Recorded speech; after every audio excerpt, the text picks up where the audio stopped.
The call lasted 9 minutes. By the time she hung up, her entire savings were gone. 43 years of working, going without vacations, skipping things she wanted, all of it reduced to a wire transfer she authorized herself.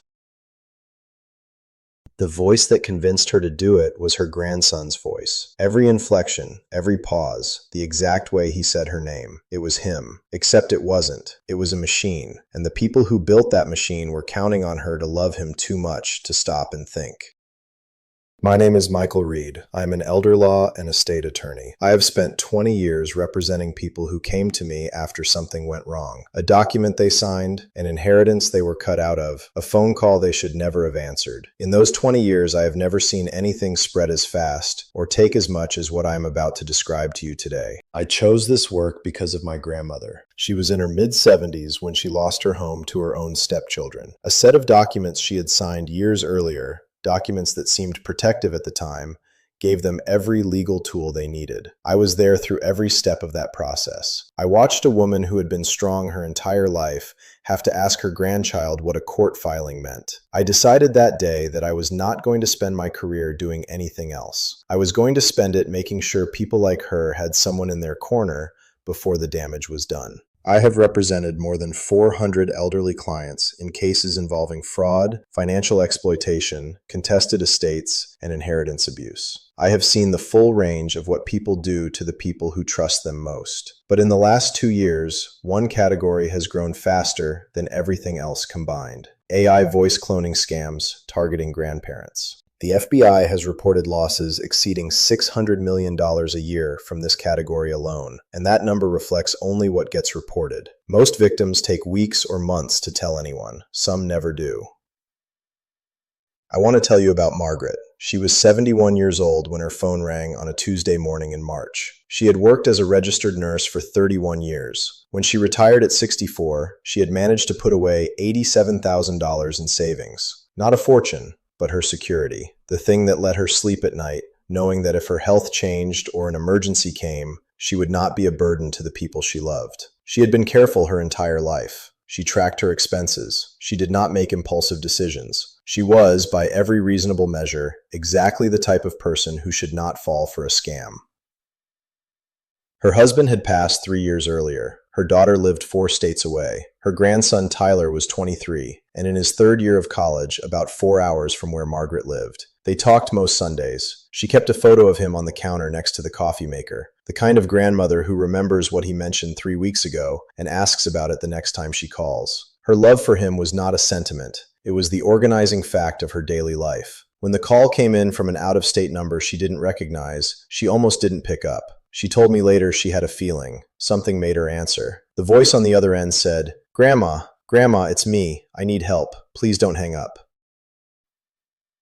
It was Tyler's voice. Not a recording that sounded like him. His voice. The pitch, the cadence, the slight catch he got when he was scared. Her brain processed it in a fraction of a second, the way a brain processes a voice it has known for over 2 decades. That was her grandson. There was no question in her mind. This is where I need you to stop and understand something before I go any further. What Margaret experienced was not gullibility. It was not a failure of judgment. It was a neurological response to a stimulus that her brain had every reason to believe was real. The technology being used in these calls is not crude imitation. It is real-time voice synthesis built from audio samples collected before the call ever happened. 3 to 5 seconds of clean audio is enough to build a working model. A voicemail, a birthday video, a clip from a graduation where someone laughed near a microphone. They find what they need and they build a weapon from it. Tyler's voice had been taken from a 47-second video he posted 18 months before the call. He was wishing his grandmother a happy birthday, talking directly to camera, relaxed and completely unaware that anyone would ever use that moment against the woman he was speaking to. He had not made the account private. He had no reason to. He was 23 years old, sending love to his grandmother. When I traced the origin of the voice profile months later, that was it. 4 seconds from a birthday video. 4 seconds. The caller told Margaret that Tyler had been in a car accident, that he had been taken to a police station, not a hospital, that there was a situation involving another driver who had been seriously injured. His voice was shaking in exactly the way Tyler's voice shook when he was scared. He said he couldn't explain everything, but he needed her. And then he said the sentence I hear in nearly every one of these cases. "Grandma, please don't tell Mom yet. I don't want her to worry." That sentence is not improvised. It is in the script because the people running these operations understand that the victim's greatest strength is also the most reliable entry point. Margaret's instinct to protect her daughter from unnecessary worry, the same instinct that had made her a good nurse, a good mother, and a good grandmother for 7 decades, was turned into a wall between her and the one person who would have stopped everything before it started. If Margaret had called her daughter before doing anything else, it would have ended there. Her daughter would have called Tyler's cell phone. Tyler would have answered from the library. The call would have collapsed in under a minute. The entire operation depended on Margaret making decisions alone, under manufactured time pressure, with no one in the room to interrupt the story being constructed around her. Isolation is not a side effect of this fraud. It is the mechanism. A second voice came on, calm, measured, professional. He introduced himself as a duty officer and explained the situation with the kind of procedural language that sounds exactly like how an actual officer on a busy shift would speak. He said Tyler had been cooperative. He said bail had been set at $42,000. He explained that there was a window to post it before Tyler would be transferred to a county processing facility where the conditions would be significantly worse and the timeline much longer.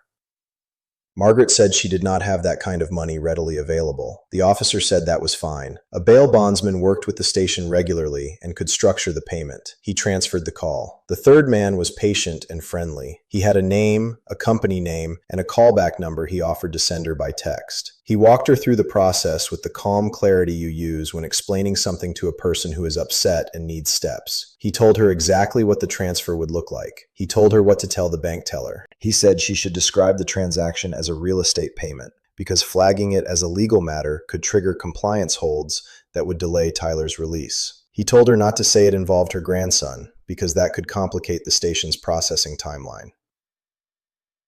He was telling her to deceive her own bank.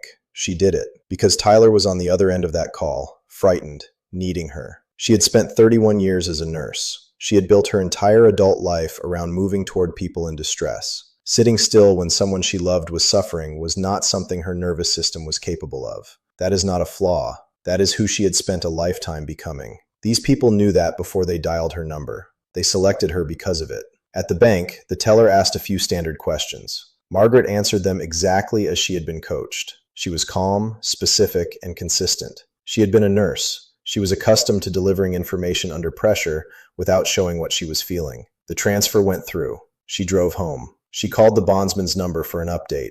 No answer. She called Tyler's cell phone. He picked up on the second ring. She said, "Tyler, honey, are you okay? Are you somewhere safe?" He said, "Grandma? Yeah, I'm in the library.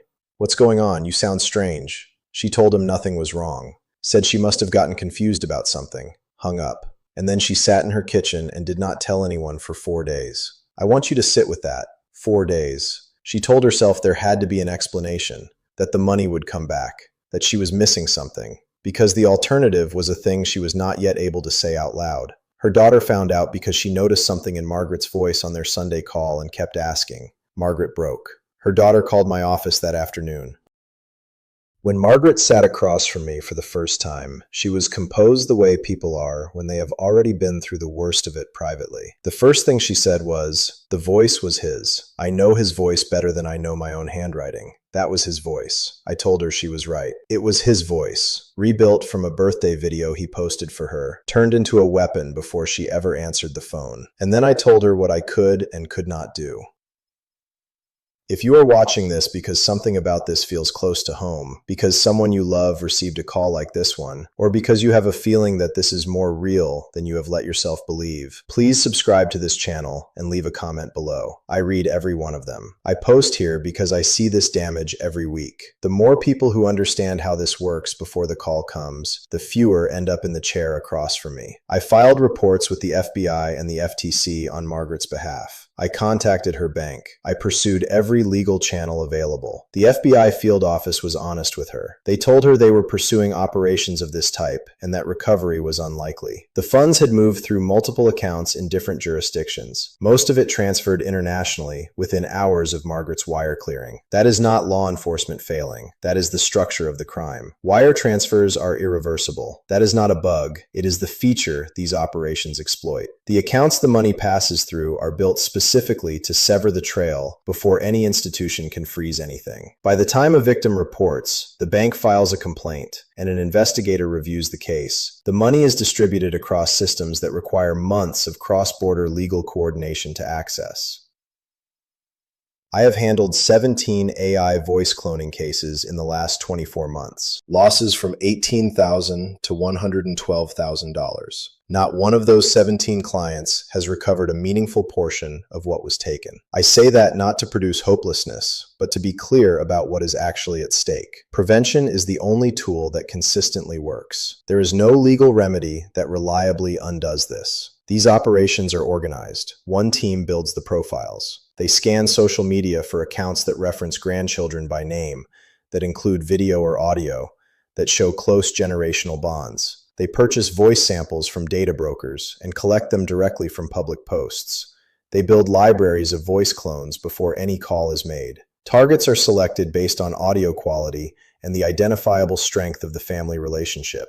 A second team operates the calls using real-time synthesis. The caller playing the grandchild speaks through software that translates their words into the cloned voice as they speak. The grandchild can respond, hesitate, cry, lower his voice, repeat himself. Every detail a real person under stress would produce. The officer follows a script with responses to the most common objections built in. Asked to call the cell phone directly, and the officer explains it was confiscated during intake. Asked for the station's direct number, and he gives one that routes back to their operation. Say you need more time, and the window starts closing and the conditions at the county facility get worse. The bondsman's role is to replace emotional pressure with logistics. He makes handing over tens of thousands of dollars feel like paperwork. He is calm, patient, and step by step.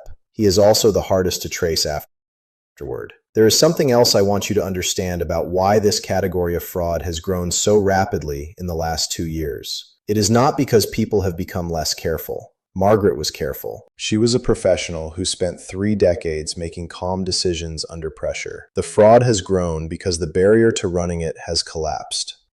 2 years ago, cloning a voice convincingly required specialized equipment and significant technical knowledge. Today, there are consumer-grade applications available online that can build a passable voice clone from a few seconds of audio in under a minute. The operations running these calls did not invent the technology. They adopted it the way any business adopts a tool that makes their process cheaper and faster. The result is that something which previously required resources is now accessible to anyone willing to use it against someone else. What that means in practical terms is that the number of people running these operations has multiplied. The calls are no longer rare events that happen to someone you read about in the news. They are common enough that I have colleagues in my field who are seeing the same caseload I am seeing. The FBI, the FTC, and the AARP fraud network have all marked this as one of the fastest growing categories of elder financial exploitation in the country right now. Not eventually, right now. The generation being targeted is also, by structural reality, the most financially stable. People in their 60s and 70s have spent decades accumulating savings, paying off mortgages, and building financial security that their children and grandchildren have not yet had time to match. They are also the generation least likely to have grown up with an intuitive understanding of what AI voice synthesis is capable of. The combination of those two facts is not lost on the people running these operations. They know exactly who they are calling and why. I want to come back to one specific detail from Margaret's case that I think about often. When she was at the bank, the teller did ask some questions, standard questions. The bank has protocols for transactions of that size, particularly involving elderly customers, because banks are aware that elder fraud happens. The teller was doing her job. And Margaret, because she had been coached in advance, and because she was terrified for Tyler, and because every instinct she had was telling her that time was running out, answered every question exactly as she had been told. She was calm, she was specific, she did not hesitate. The bondsman who coached her knew that a calm, specific, consistent customer is difficult for a teller to flag as a fraud victim. He had run this operation enough times to know that a grandmother in distress who has been given clear instructions and a cover story is more convincing at a bank window than almost any legitimate customer. He had removed her uncertainty and replaced it with a script. That is the level of operational sophistication you are dealing with. These are not amateur operations. They are tested, refined processes that have been run hundreds of times before Margaret ever walked through that door. One more thing before I give you the 3 steps. When Margaret finally told her story to people outside of her immediate family, she described the 4 days she spent silent, sitting in her kitchen, not calling anyone, not yet. She said the hardest part was not the money. It was the feeling that she had done this to herself, that she had walked to the bank and handed it over and said exactly what she was told to say. She felt that her love for Tyler had been turned into a tool used against her. I want to be direct about this because I hear some version of it from nearly every client in this situation. This was not your fault. It was not Margaret's fault. The fraud was designed by people who spent time, money, and operational energy specifically on making it impossible to stop in the moment. When you call this a scam, the word does not capture the scale of the engineering that went into it. It was a targeted operation built on months of preparation, run by experienced professionals whose sole purpose was to move your money into their accounts before you understood what was happening. Shame is not the appropriate response to being in the path of that. Knowing is. Here's what you need to do, not later. These are the steps that interrupt this fraud at the only moment when interruption is still possible. First, establish a family code word today. A single word only your immediate family knows. Not a birthday, not a nickname that might appear online. Something arbitrary and memorable that is not findable anywhere. Any family member claiming to be in an emergency must produce that word before you take any action. If they cannot produce it, the call ends. This costs nothing, and it is the most reliable individual protection against this fraud that exists. Second, the callback rule. Any emergency call requesting money requires a callback to the person's known number before any action is taken. Not the number they give you during the call, the number already in your contacts. If the real Tyler answers his cell, the problem is real. If no one answers or something is not right, the call was fraudulent. This rule must be established in advance, in a calm conversation, before any pressure exists. Because in the moment, the instinct to help will override the instinct to verify. The rule has to be in place before that moment arrives. Third, any instruction to keep the emergency secret from another family member is the fraud identifying itself. Legitimate crises do not require secrecy. Legitimate officers do not ask you to hide a crisis from your daughter. The moment someone on that call tells you not to tell anyone, hang up and call the person they are impersonating on their actual number. That is the entire defense. The fraud cannot survive a single call to the right person. Margaret is not broken. She told me that once she started talking about it, something shifted. She went to her church group. She talked to her neighbors. She called people she had not spoken to in years to tell them what had happened to her. She said she was not going to let what was done to her be the end of the story. She was going to make it the beginning of someone else's protection. That is why I am here. The law cannot reliably fix this after it happens. The only thing that changes outcomes is knowing how this works before the voice says your name, before the instruction not to tell anyone comes, before the window closes and the only option left is a report and a conversation about unlikely recovery. If you stayed to the end, thank you. That means you take this seriously. Please share this with someone you love who needs to hear it before it is too late for them to act on it. Send it to your adult children so they can have the code word conversation with their own parents this week. Post it somewhere that the right person will find it before a Tuesday morning call changes everything. Subscribe to this channel. There are more cases, more mechanisms, more ways the system is failing people who deserve protection. I will keep posting because I cannot justify staying quiet about any of it. Not while I am still sitting across from people who tell me the voice was real. It was real. That is exactly the problem, and now you know.